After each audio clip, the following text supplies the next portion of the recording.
Bonjour à toutes et à tous et bienvenue dans cette nouvelle vidéo. Dans cette vidéo, je vais vous faire une démonstration pour suivre vos factures clients. En effet, cette vidéo est une vidéo de démonstration afin que je puisse vous montrer en direct comment mettre en place un système de suivi de vos factures clients. Et en plus, vous pourrez mettre en place des automatisations afin que vous puissiez relancer vos clients retardataires. Donc je vous invite à rester jusqu'au bout afin que vous puissiez voir le système simple, complet.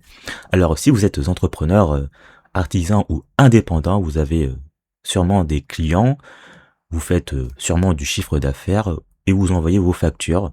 Et pourtant, vous pouvez avoir des problèmes de trésorerie néanmoins. Pourquoi? Parce qu'une facture envoyée n'est pas forcément une facture payée. Et si vous ne suivez pas vos factures au jour le jour, vous pourrez vite oublier qui vous devez payer, quelle facture est en attente, quelle facture est en retard et quelle facture doit être relancée. Et justement, dans cette vidéo de démonstration, je vais vous montrer comment créer un tableau Airtable, un tableau simple sur le logiciel Airtable. Là, nous sommes dans le logiciel Airtable, afin que vous puissiez mettre en place un système de suivi de vos factures de manière simple. Et surtout, je vais vous montrer comment envoyer automatiquement une relance quand une facture est sous le statut en retard. Et l'objectif surtout n'est pas de harceler vos clients, mais il s'agit de faire une relance plutôt courtoise et bienveillante auprès des clients retardataires. Et l'objectif surtout pour vous en tant qu'entrepreneur, c'est de gagner du temps. En effet, cela vous permettra d'éviter de faire des relances manuelles. Et cela vous permettra aussi de mieux protéger votre trésorerie. Comme vous le savez, en tant qu'entrepreneur, la trésorerie est le nerf de la guerre. Alors, voici le tableau que j'ai créé au sein du logiciel Airtable. Donc, bien évidemment, j'ai utilisé des données fictives pour la démonstration. Comme vous le voyez, ce tableau contient plusieurs colonnes. Donc, dans la première colonne, nous avons le nom, client A, client B, client C. Nous avons ensuite le mail. Nous avons ensuite la facture, la date d'émission, le montant, la date d'échéance, le statut de la facture. En effet, la facture peut contenir plusieurs statuts. Par exemple, elle peut contenir soit le statut en attente, en retard ou payé. Ensuite, nous avons le nombre de jours de retard. Et ensuite, nous avons la relance envoyée et enfin la date de relance. Alors pourquoi ce tableau est utile pour vous en tant qu'entrepreneur? Comme vous l'avez vu, s'il s'agit d'un tableau basique et simple, hein, déjà, parce que on a beaucoup d'entrepreneurs qui suivent leurs factures au feeling. Ils n'ont pas mis en place un système de suivi des factures. En effet, lorsque vos clients ne paient pas à temps ce que vous leur avez facturé, cela peut causer des problèmes de trésorerie. Donc c'est la raison pour laquelle il faut mettre en place un système de suivi simple de vos factures clients. Et il est très important aussi de distinguer selon que la facture a été payée ou non. Et aussi, nous avons ici, nous avons le statut de la facture, c'est-à-dire nous avons,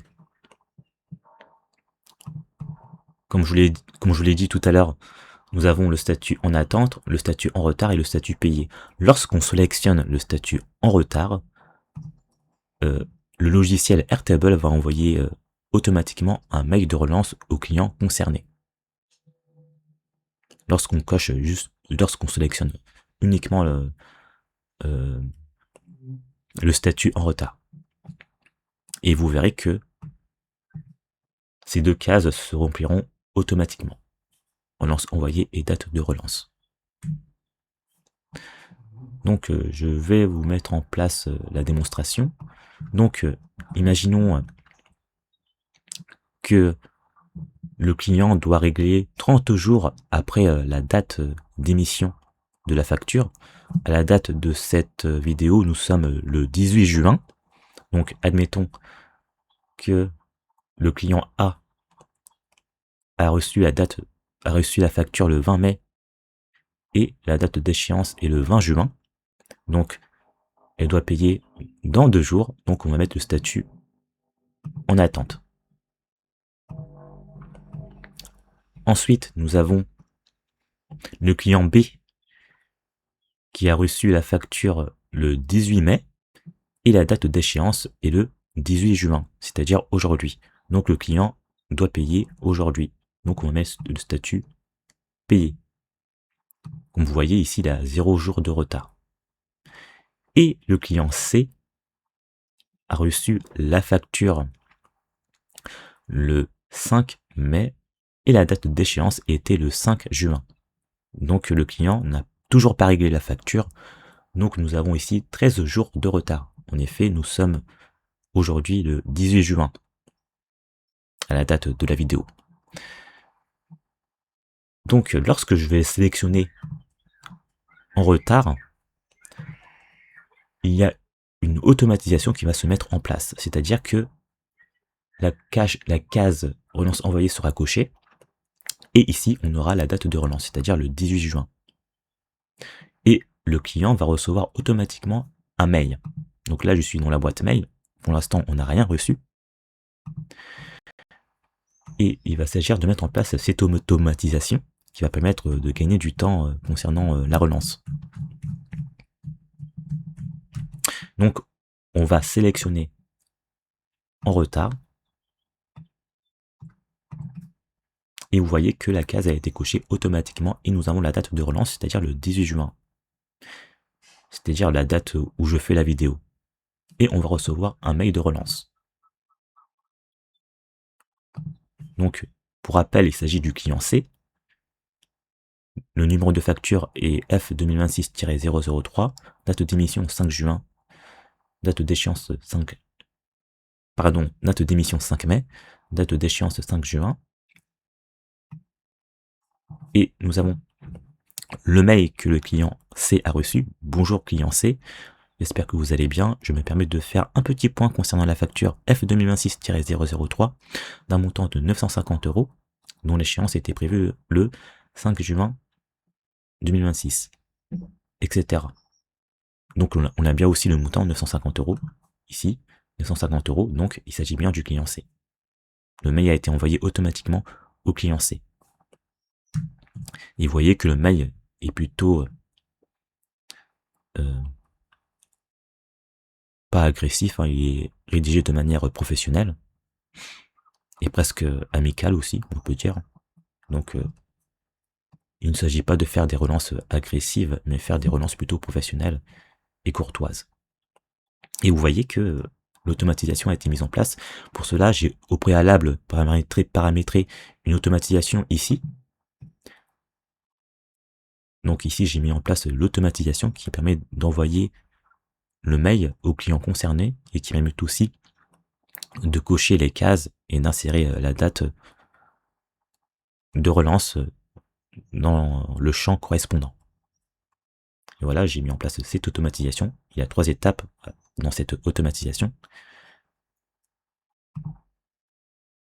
Et vous voyez bien que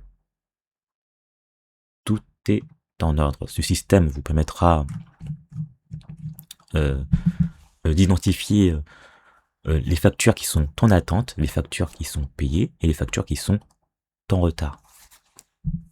Donc c'est un système qui vous permet de gagner du temps car vous n'aurez plus à rédiger manuellement vos mails de relance. Il s'agit, vous n'aurez plus qu'à rédiger à l'avance le mail. Vous pouvez pour cela vous aider de ChatGPT qui peut vous rédiger un mail de relance et vous n'aurez plus qu'à insérer le mail de relance dans l'automatisation et l'automatisation va récupérer automatiquement le mail de relance et va l'envoyer automatiquement au client concerné. Et cela ce système vous permet déjà de gagner du temps et ainsi vous n'aurez plus besoin de chercher dans vos mails et dans vos bases de données qui sont éparpillées pour identifier qui vous doit quoi. Mais bien sûr, il est très important d'adapter cette automatisation à votre organisation. En effet, vous devez aussi faire attention au contenu du mail que vous envoyez, car vous devez vérifier que le message est correct, qu'il est professionnel. Et aussi, vous pourrez mettre en place, si vous souhaitez aller plus loin, mettre plusieurs niveaux de relance. Vous pourrez par exemple mettre un niveau de relance plus douce dans un premier temps, et dans une deuxième relance, vous pourrez le faire quelques jours plus tard, après la première relance, et ensuite vous pourrez mettre en place une relance plus ferme à partir du troisième mail. Mais ce système vous permet déjà d'avoir une base simple pour commencer. Donc nous avons vu dans cette démonstration comment mettre en place une automatisation du suivi de vos factures clients.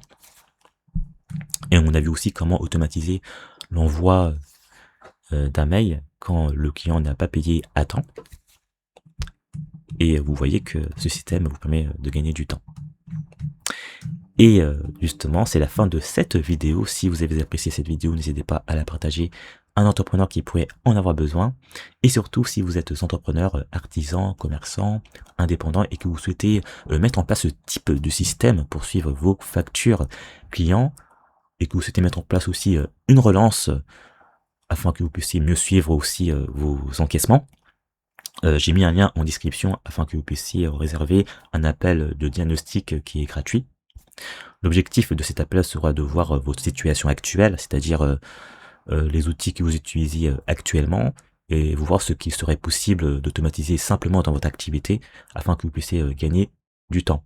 Et si ce n'est pas déjà fait, je vous invite à vous abonner à la chaîne afin que vous puissiez recevoir les futures notifications de mes vidéos à venir. Et comme d'habitude, à très bientôt.